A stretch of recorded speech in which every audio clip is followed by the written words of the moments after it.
está ya con nosotros, nos acompaña en Incómodos por primera vez y evidentemente esperamos que no sea la única, el señor Andrés Durán, como le dicen en el barrio, el Chocholo. ¡Vamos! Bienvenido. ¿Qué tal, mi querido Alejo? Un gusto saludarte. Un abrazo a la distancia y esperando que todos se encuentren bien. Gracias por la invitación. Ya era hora de que inviten para ver qué se hace, qué ha de ser, como decimos en Quito, que se han demorado en invitar. Aquí, lo hemos logrado por fin. Pero imagínense si todavía no llega el Mashi. O sea, puedes decir que ya estás más cerca del Mashi que el resto.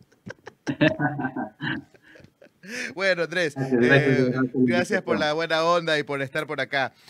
Ya es más, tanto así que vamos a hacer ciertas interrupciones, Andrés, y te pido mil disculpas porque probablemente te pida hacer pequeñas pausas porque la gente cuando estamos en entrevistas se olvida porque que hay que aportar en este canal. Se hacen los locos. Ah, bueno. Entonces hay que hacer pausa para recordarle a la gente que sin sus aportes esto no funciona. Aquí nosotros solamente sobrevivimos con los aportes de nuestra comunidad. Así que léalo de entrada. Oiga, el que no se ha olvidado de nuestro amigo Luigi Pink, Luis Rosado, que hace un aporte de $10 y dice: saludos, Andrés. Por acá también nuestro amigo Tiene Marcela hace un aporte de €5 Gracias, y dice: bien. pequeña aportación para apoyar la información libre e independiente. Saludos desde el frío, amigos. Muy bien, Etienne Marcel. Muchísimas gracias por ese aporte. También a Luis Rosado. Perfecto, así. No se detengan. No dejen de aportar, que para nosotros es básicamente lo único que nos tiene en pie. Y no solamente a mí, sino a todas las familias que trabajan y dependen de los ingresos que se hacen en este espacio. Así que, Andrés, conversemos porque el tema es del día de hoy es el tema de alias gerente, el tema de comandos de la frontera, y quería que me cuentes, primero para entrar en contexto, para quienes no estén familiarizados, ¿quién es realmente Roberto Álvarez, alias gerente, y por qué se le considera a él el nexo clave entre las disidencias de las FARC y la economía ilegal en el Ecuador? Bueno, insisto, mi querido Alejo, gracias por el espacio, por la oportunidad. Un abrazo a todos los panas de Incómodos y a todos los de Chroma Click, que realmente son un aporte excepcional en este contexto de violencia extrema, de censura, de persecución que vive el país. Aprovecho para abrazar a todos los panas allá en Guayaquil, en el Manso, y espero que hayan disfrutado como se debe las fiestas de fin de año, las Navidades, deseándoles éxitos en este inicio de 2026. A ver, manos a la presa. La cosa es complicada, difícil de explicar, pero esa pregunta la tendría que responder el propio ministro John el Churo Loco Reinberg. ¿Por qué razón él tiene que dar explicaciones al país al respecto de esto que estoy mencionando?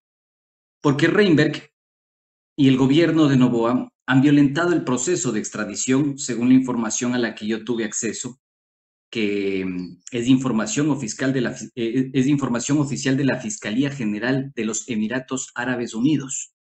El 11 de diciembre del 2025, el consejero Ismail Ali Madani, fiscal adjunto primero y jefe de la Unidad de Cooperación Judicial Internacional, respondió a un requerimiento del gobierno ecuatoriano. Una solicitud de nada más y nada menos del presidente del Consejo Nacional de Justicia, de la Corte Nacional de Justicia, perdón, el señor Pepito Swing. Don Pepito Swing, por allá en julio de 2025, hace la solicitud de extradición del señor Roberto Carlos Álvarez Vera, calificado por el gobierno nacional como alias gerente y cabecilla de los comandos de la frontera. ¿Qué pasa en esta solicitud de extradición? Lo que dice la normativa interna, la del Ecuador, y la normativa internacional, porque tiene que existir una especie de homologación de las dos normativas para que se facilite este proceso de extradición. Básicamente lo que dice es que se tienen que cumplir 4 pasos. Hay la difusión roja de la Interpol. Interpol detiene al señor Álvarez en los Emiratos Árabes Unidos, en Abu Dhabi. Lo detiene de manera temporal, se hace el anuncio a la justicia ecuatoriana y al gobierno ecuatoriano que está detenido el señor Álvarez, se requieren los documentos, es decir, el descargo o la carga probatoria del gobierno ecuatoriano para evidentemente facilitar el proceso de extradición de Álvarez, y en ese proceso es que el señor sale libre bajo fianza. ¿Por qué razón? Porque el gobierno ecuatoriano nunca le dio la gana de entregar la información que incrimina o que culpa, o las pruebas o los expedientes que indican que el señor Roberto Álvarez Vera es parte o es cabecilla de los Comandos de la Frontera, una organización disidente de las FARC. Esto es muy grave por una simple razón, porque nos lleva a dos preguntas.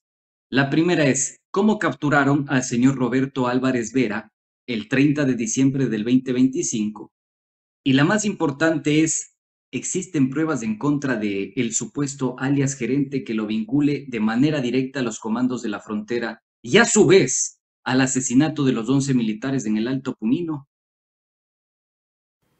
Yo te puedo decir y anticipar, mi querido Alejo, que no existe absolutamente nada, ni la carga probatoria para vincularlo al asesinato de los 11 militares, y mucho menos, el expediente que confirme y ratifique su culpabilidad o vinculación directa a la estructura de los Comandos de la Frontera. Por esa razón, la Fiscalía General, ¿sí?, de los Emiratos Árabes, el 11 de diciembre de 2025, decide archivar temporalmente el expediente de entrega del señor Roberto Carlos Álvarez Vera, debido a ausencia de archivo de recuperación. Y también cesa la búsqueda y cancela las restricciones impuestas al mencionado, es decir, al señor alias gerente. ¿Por qué? Porque no hicieron el descargo correspondiente, tanto el gobierno nacional como la justicia ecuatoriana. Tú entenderás que la justicia ecuatoriana hace la entrega del expediente a través de la Cancillería ecuatoriana. Eso nunca existió. Entonces, ¿cuál es la hipótesis que se está manejando? Que la reunión que tuvo el presidente de la República, Daniel Noboa, el 8 de diciembre de 2025, en esa visita a los Emiratos Árabes Unidos, en esa reunión con el jeque, la máxima autoridad de los Emiratos Árabes Unidos, se solicitó que se salten todo ese proceso y que lo entreguen a Carlos Álvarez Vera. Y en efecto, así sucedió. ¿Por qué esto es gravísimo? Porque resulta que después de esta entrega, la justicia ecuatoriana decide no avanzar con el proceso de lavado de activos en contra del señor Roberto Carlos Álvarez, calificado como alias gerente, y le devuelve todos los activos.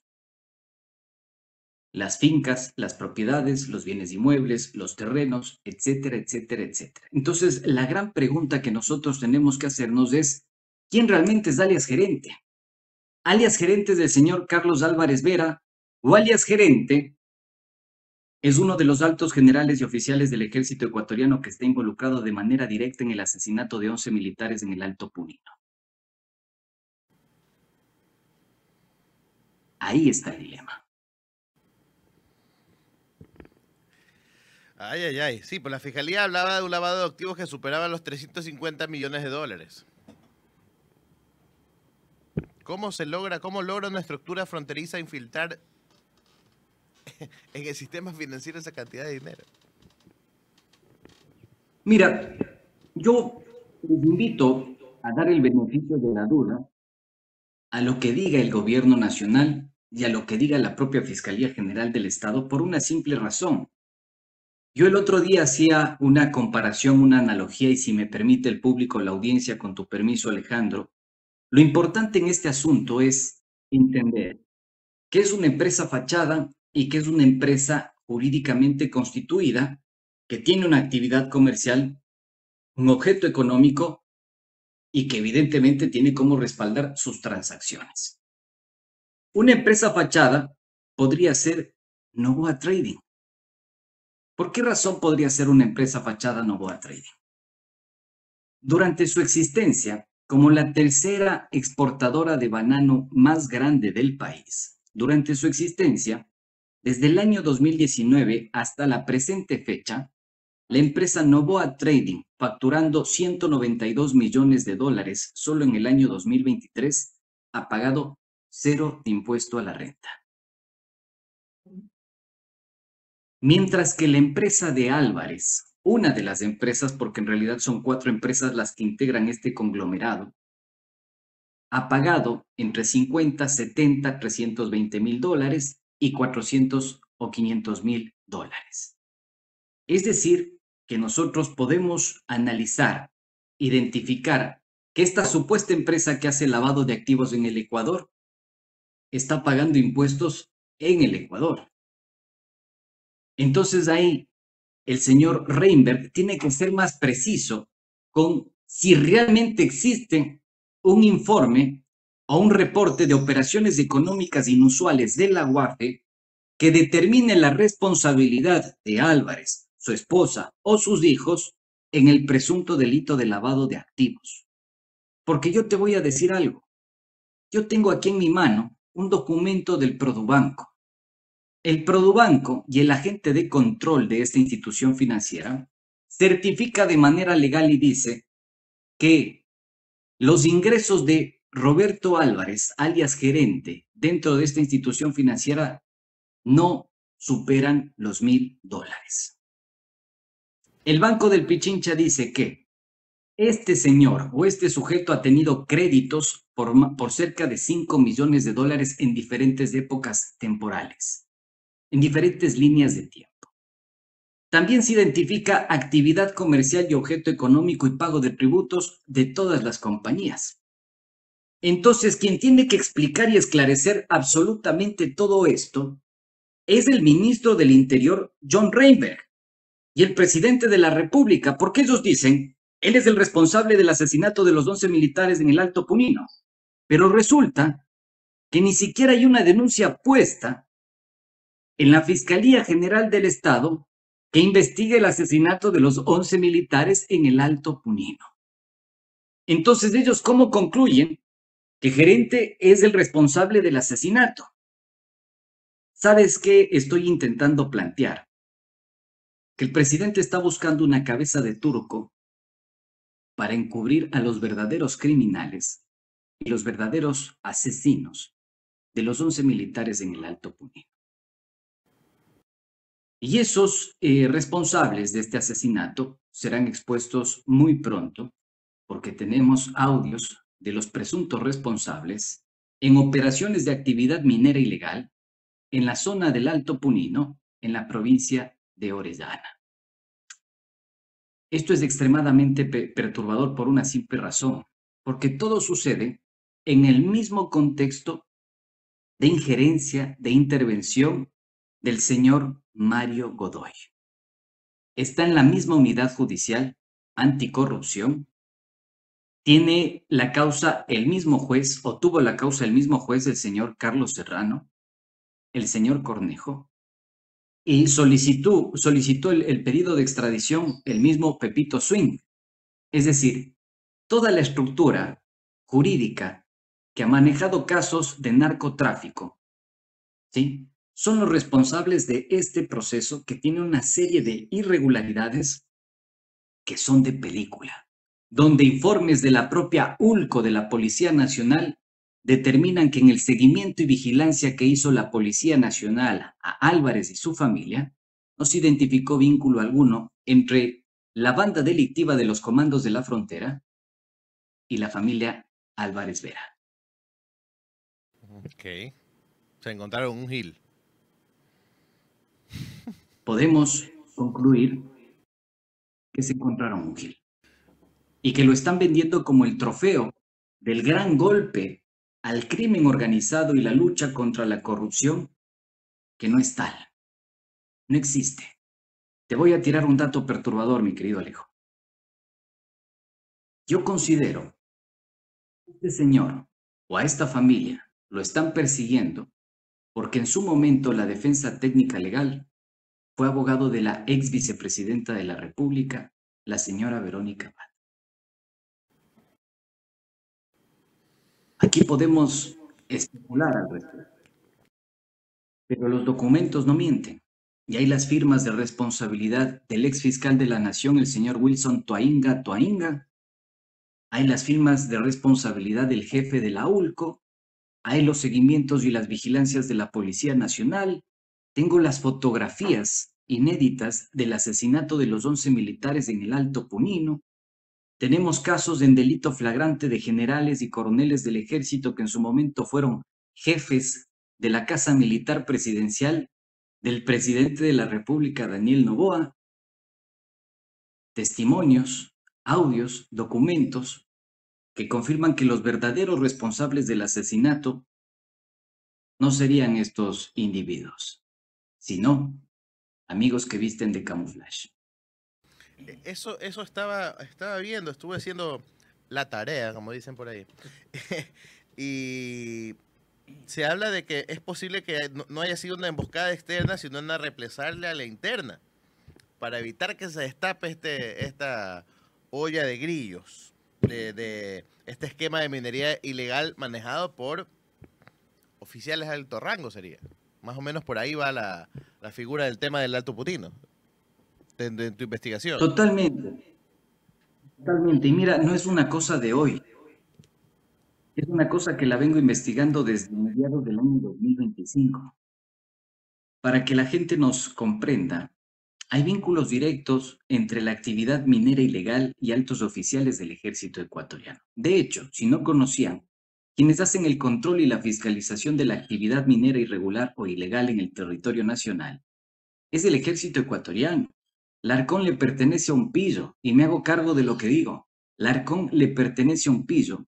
El director ejecutivo de la Agencia de Regulación y Control Minero, el señor Roberto Izurieta, es un pillo que no tiene cómo justificar 3 millones de dólares de patrimonio y es un capitán en servicio pasivo. Esos son los responsables del control de la actividad minera en el territorio nacional. Y resulta que ellos como responsables declaran un patrimonio que bordea los 4 millones de dólares. Entonces, explíquenme a mí cómo un capitán en servicio pasivo tiene un patrimonio de 4 millones de dólares. Explíquenme a mí cómo el comandante general de las Fuerzas Armadas, el señor Henry Delgado, tiene un patrimonio que bordea el $1.000.000.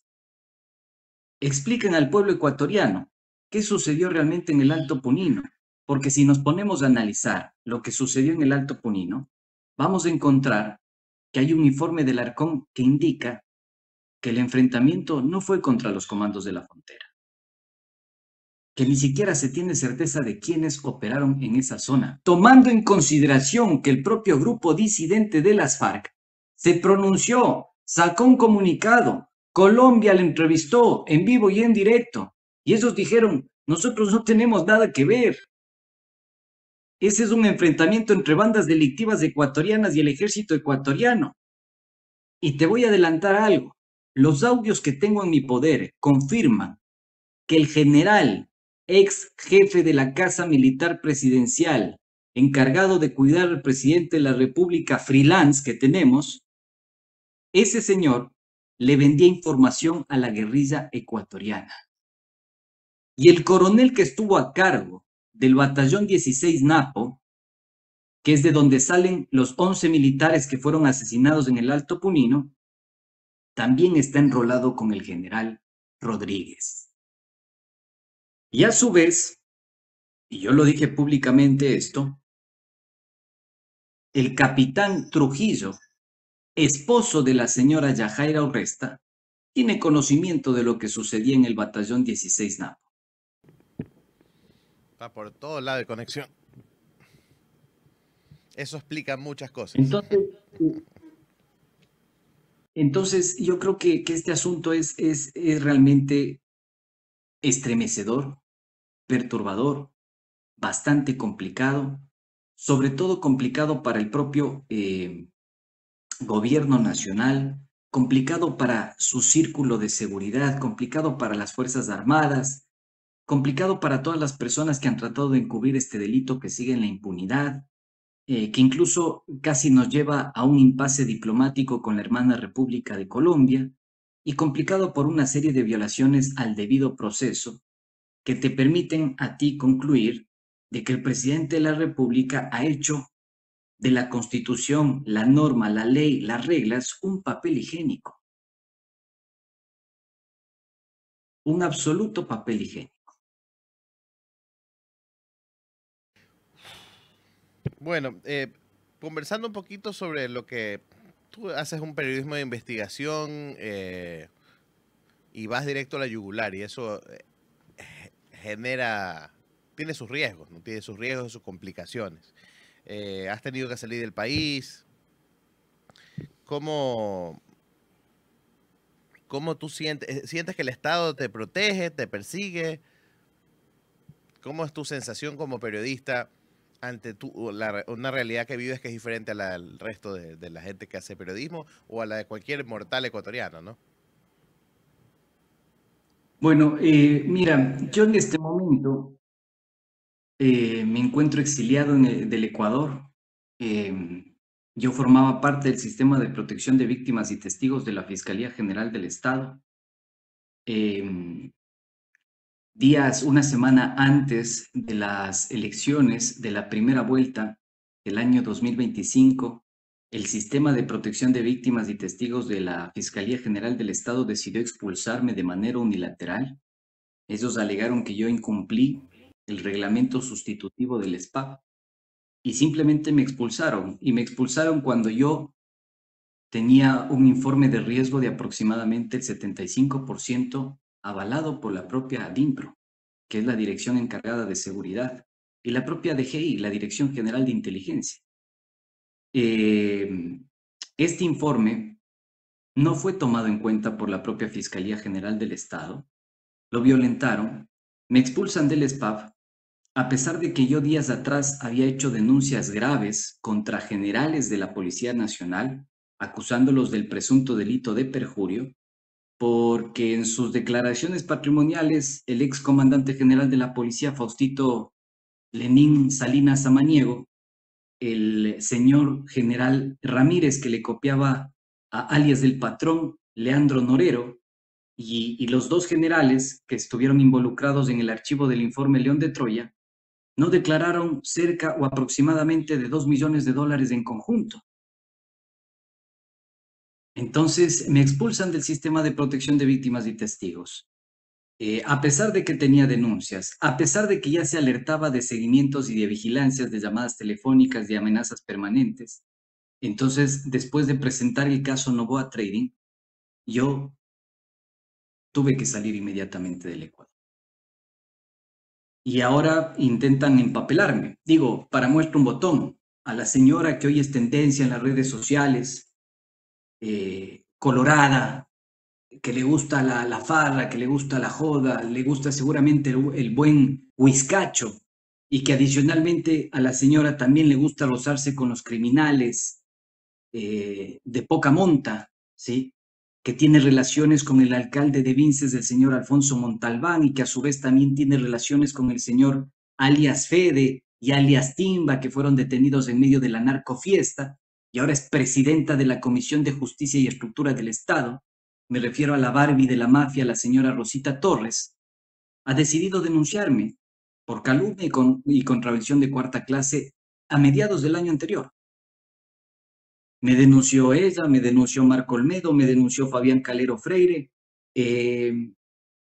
me ha denunciado Roberta Zambrano. Todas estas personas tienen cola que pisar, pero de largo, de largo. Y el tiempo me ha dado la razón, mi querido Alejo, modestia aparte, el tiempo me ha dado la razón. Acaba de salir imágenes de la señora Barbie de la mafia, farreando, jodiendo, haciendo juerga en España, por allá en octubre de 2023, ¿sí? En compañía de las parejas sentimentales de narcotraficantes que pertenecen a la banda delictiva de los Lagartos. Entonces, ¿qué quiere decir esto? Que este servidor y este periodista jamás miente y que ha puesto por delante la verdad, incluso afectando los intereses de su propia familia, su propia seguridad y la seguridad de sus seres queridos. Yo espero y hago un llamado de atención a las autoridades que tomen cartas en el asunto, porque mi expediente es íntegro. Lo ha tomado incluso la organización no gubernamental, la organización sin fines de lucro, no gubernamental, Reporteros Sin Fronteras, para concederme una especie de subvención para la relocalización de mi trabajo periodístico. Hay denuncias en el Consejo de la Comunicación, hay denuncias penales en la Fiscalía General del Estado, formé parte del sistema de protección de víctimas y testigos. Incluso tengo una denuncia, perdón, tengo un testimonio notariado, ¿sí? Juramentado, en el que se detalla perfectamente que la mafia albanesa quería asesinarme. Entonces acá no hay dónde perderse. Me parece que el trabajo honesto que hemos realizado hoy por hoy está ventilando y dando frutos de quiénes realmente son los narcopolíticos que han secuestrado al país, que lo tienen sometido y que tienen poderosos vínculos, que nadie se pierda acá.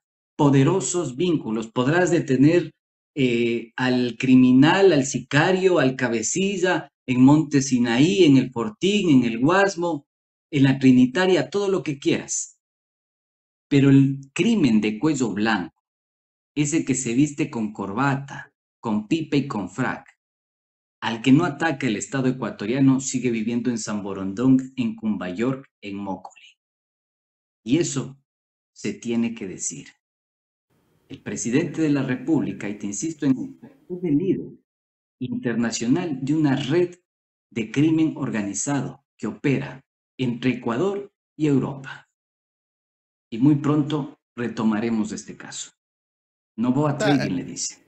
Novoa Trading. Muy bien, vamos a hacer una pausita para leer comentarios. Recuerden hacer sus aportes, no nos suelten la mano, muchachos, por favor. Ya sabes lo que tienes que hacer. Haz tus aportes para poder sostener este espacio. Sé que estos meses son bravos, son hueso, dicen. Hueso, hueso, enero es hueso. Por favor. Y veo que hay, ¿cuántas? 540 personas en directo. Muchísimas gracias a todos por sus likes. También no se olviden dejar su like. Y me está haciendo una pregunta acá en el chat. Dice, ¿cómo sigue esa causa que te abrió la prefecta de Esmeraldas? ¿Cómo sigue el caso que me abrió la prefecta Esmeraldas, me dices?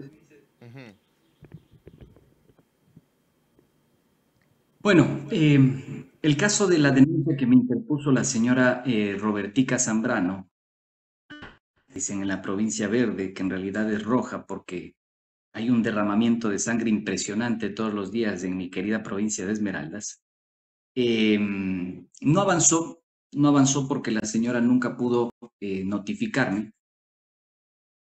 Y adicionalmente a esto, no tenía las pruebas. Ella quería denunciarme o me denunció por el presunto delito, una contravención de 4ª clase, por daños a la honra y reputación. Y aquí te lo quiero decir muy claro. La señora Roberta Zambrano tiene que aclararle al país, a los esmeraldeños, de dónde sacó ese departamento lujoso que se compró en el norte de la capital de los ecuatorianos y que pagó en efectivo aproximadamente $90,000, cash, ¿sí? En el Batán, para ser exactos. Y explicarle al pueblo esmeraldeño por qué ese departamentito que compró en efectivo, porque yo tengo las escrituras de la compra de ese departamento, no lo declaró ante la Contraloría General del Estado.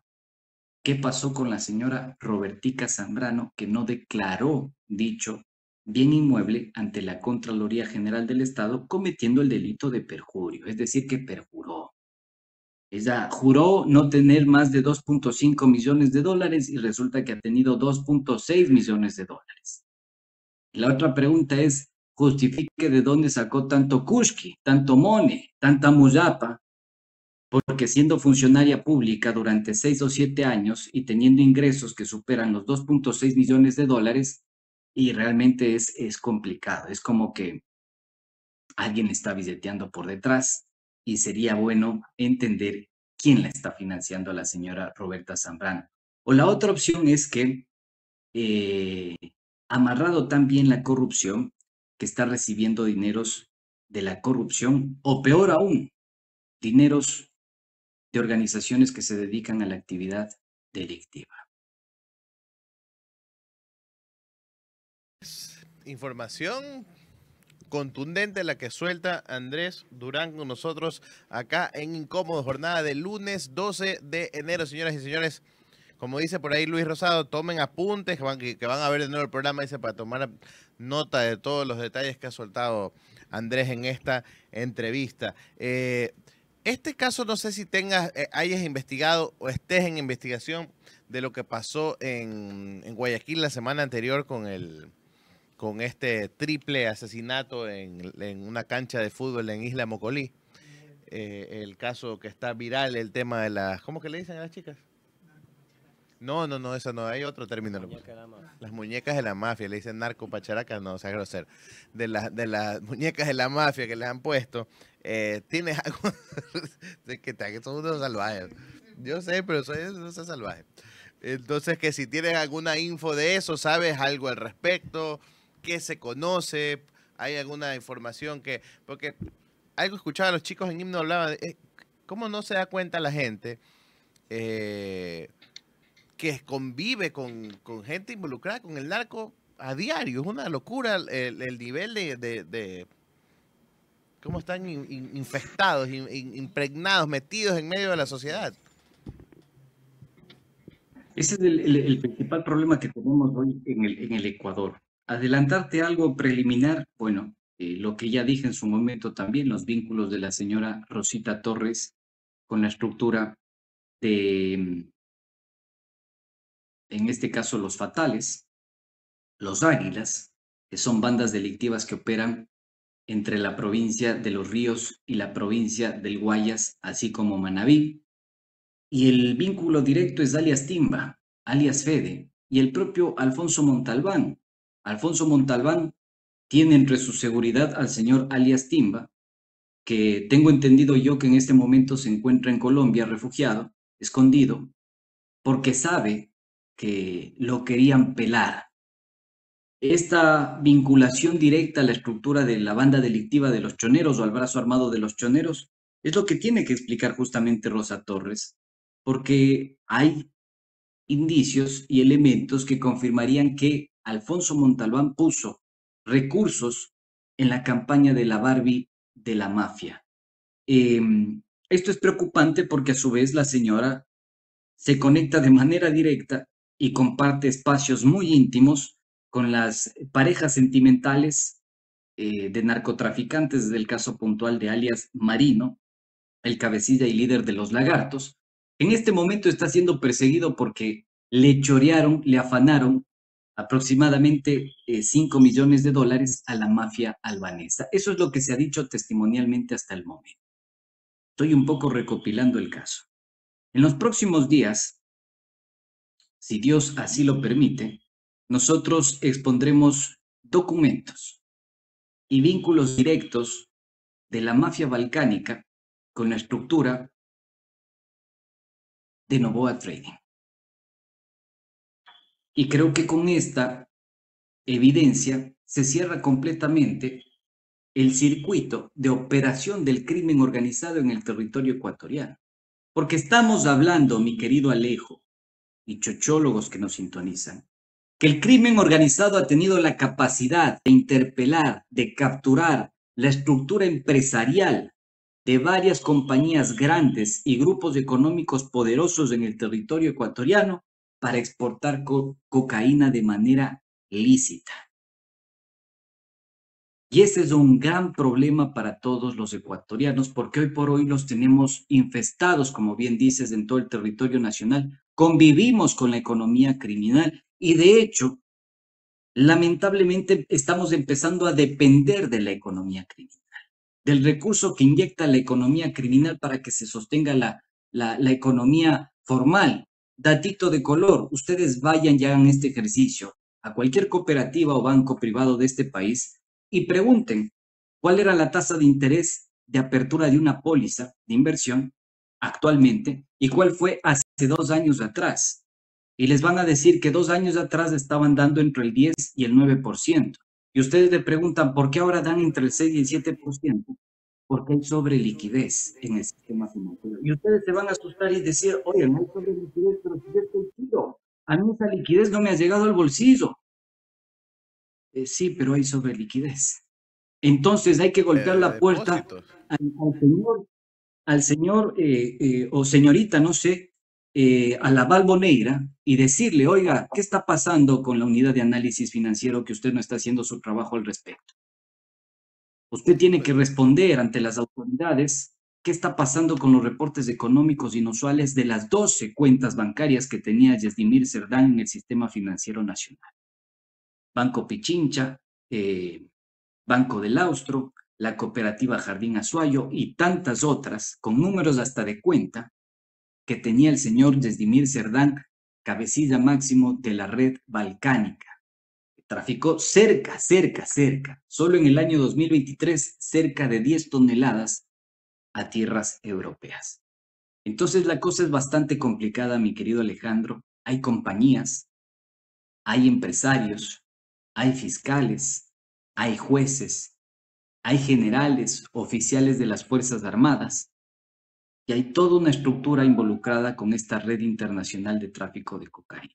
Y si la sociedad en su conjunto no empezamos a denunciar de manera colectiva, el día de mañana va a ser muy tarde, porque vamos a hacer un completo y absoluto estado fallido, donde vas a tener que armarte para poder sobrevivir, como es el caso de Haití. Pregunta Luis Rosado en el chat si ¿qué va a pasar con el caso de Fernando Villavicencio? ¿Tienes alguna data Esa de es eso? otra gran pregunta. O sea, yo en este momento no tengo dudas. Quienes asesinaron a Fernando Villavicencio son los integrantes de la mafia albanesa. Y pregúntense quién operaba con la mafia albanesa. Y creo que la respuesta es simple y clara, y eso le da peso al propio testimonio que dio en los Estados Unidos el sobrino en tercer grado del expresidente de la República, Guillermo Lasso. Mira, el Ecuador está completamente secuestrado, completamente secuestrado. Y si no hacemos nada al respecto, el país va a ser invivible. O sea, hemos llegado a un punto en el que el vecino o la vecina de cualquier barrio aniñado, amurallado, que antes era símbolo de exclusividad, de elitismo, de capacidad adquisitiva, de opulencia, cualquier vecino o vecina puede ser narcotraficante. Están en Y todo, esto pues, es ¿no? impresionante que nosotros lo legitimemos. Se escucha, ¿no? Ahora, no solamente que hacen negocios o que tienen asuntos delictivos, sino que esa gente también tiene familia. Y entonces matriculan a sus hijos en diferentes colegios de la ciudad. Y entonces en cualquier momento te toca relacionarte con ellos porque hay una reunión de padres de familia y ves que van llegando en carros blindados. Hay cosas que se notan claramente. Entonces eso también forma parte de lo que es convivir con una economía criminal y narco en la ciudad, en el país, ¿no? Los hijos de uno dicen, hoy no, el papá de una amiguita dicen que es narco. Y ya comienzan en los colegios a hablar de estas cosas porque de repente llegan unos megacarros y con guardaespaldas y carros blindados. Y dice, ¿de dónde? Y se niega. Mira, todo esto que estamos discutiendo y comentando o conversando, yo lo anticipé que iba a suceder por allá en enero de 2025. Les dije, verán que el crimen organizado va a llegar a golpear a la puerta de nuestra casa. Si no hacemos nada, si no se reforma la ley para prevenir y erradicar el lavado de activos, si no se cambian las estructuras de inteligencia, de control, de regulación del sistema monetario y financiero, si no hacemos algo con las empresas fachada que se han constituido de manera increíble a partir del año 2020, vamos a pedirle un informe, por ejemplo, a la Superintendencia de Compañías, Valores y Seguros sobre la creación de las famosas SAS en el Ecuador. Y van a encontrar sorpresas, porque las sociedades por acciones simplificadas en el país hasta se venden como caca de chivo, son compañías fachada. Y en su momento explicaremos el modus operandi para la contaminación, entre comillas, de las cajas de banano, ya que al presidente le gusta decir, no, yo pobrecito, a mí me contaminaron mi contenedor, yo iba en el tráiler y puta, se subió el choro y me contaminó el contenedor. Vamos a ver si están así. Vamos a ver si no negociaban antes las cajas de banano que tenían que ingresar ya con droga en las haciendas o en los canchones de depósitos de los contenedores. Vamos a ver si es así, porque con pruebas y papeles y testimonios en mano daremos pruebas contundentes de los vínculos que existen entre este gobierno y el crimen organizado. Perfecto. Te agradezco muchísimo, Andrés, por estar aquí en Incómodos por primera vez y sabemos que no va a ser la última, así que te mando un abrazo gigante. Gracias por tu tiempo, por la buena onda y por el riesgo que te corres, porque hoy en día hay que ser valiente para desnudar y mostrar todas esta mafia y estos escándalos escondidos en los que mucha gente piensa que no pasa nada. Es culpa de los demás que no dejan gobernar, pero hay toda una estructura escondida en las sombras, digamos, que ya no están tan en las sombras, que cada vez parece que nos la echan en cara, de frente, porque como tienen poder absoluto, es como que, bueno, igual, si no te gusta, nos da igual. Así que, Andrés, palabras finales para despedirte de tu público, de tu gente que ha estado aquí pendiente, que te mandan saludos también en el chat. Y nada, esperamos tenerte en una próxima oportunidad. No, ñaño, Dios te pague por el espacio. Realmente muchas gracias a todos los compañeros, amigos, colegas de ChromaClick. Un abrazo muy fuerte a todos. Realmente gracias por permitirme llegar a la audiencia, a tu audiencia. Decirles que yo también espero que no sea la última. Con gusto podemos seguir conversando en cualquier otro momento.